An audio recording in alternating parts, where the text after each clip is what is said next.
people of a village near Khiva were very afraid.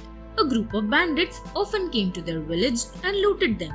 One day, a brave warrior Ali stopped at their village to eat and rest. That same evening, bandits again attacked the village, and the villagers ran away, screaming in fright.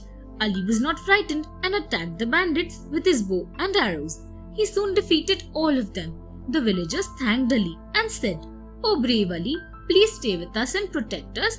I cannot stay here, but I will help you," promised Ali. Ali started teaching the villagers how to save themselves from the bandits. He taught them how to use bows and arrows. At the end of each day, he would give a golden arrow to the person who did best. Within a few weeks, the villagers were confident and no longer feared the bandits.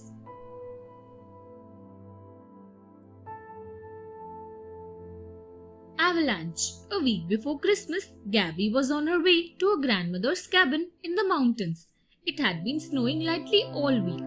By the time she reached the foothills, the snow was falling heavily, and she had to drive very carefully. Gabby was just half an hour away from her grandmother's house when she heard an ominous rumble. The entire face of the snow-capped mountain above seemed to crumple and shudder. It was an avalanche. As the snow moved faster and faster down the mountain, Gabby knew she had mere moments to save herself. Gabby drove as fast as possible to cross the stretch of road that she knew came right in the path of the avalanche. For a moment, it seemed as if it had not been enough. Surely, she would be buried under the avalanche.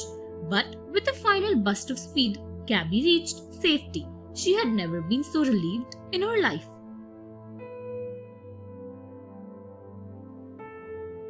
Tom at the circus. Tom enjoyed his job at the circus and all the folk there loved him. Only Theo the clown did not like him at all. One day, Tom was helping with the horses. Evan, the horse trainer, came and started riding the stallion. Almost immediately, the horse reared up and almost threw Evan down. "Take off his saddle, Tom," said Evan. At once, they discovered what had made the horse rear. Hidden beneath the saddle were two sharp, prickly burrs. When Evan sat in the saddle, they had pricked the horse, causing him to jump. Evan was furious and said, "Who would do such a thing?"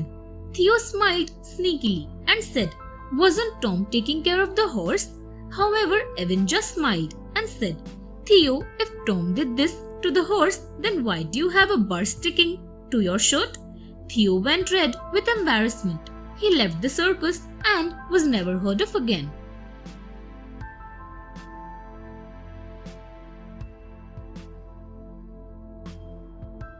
Air attack. It was a dark, cloudy night. Corporal Jackson was tense. His company was supposed to launch an air attack at the enemy, but it was too dark to make sure that they actually landed on the target. The men lined up and jumped out of the plane.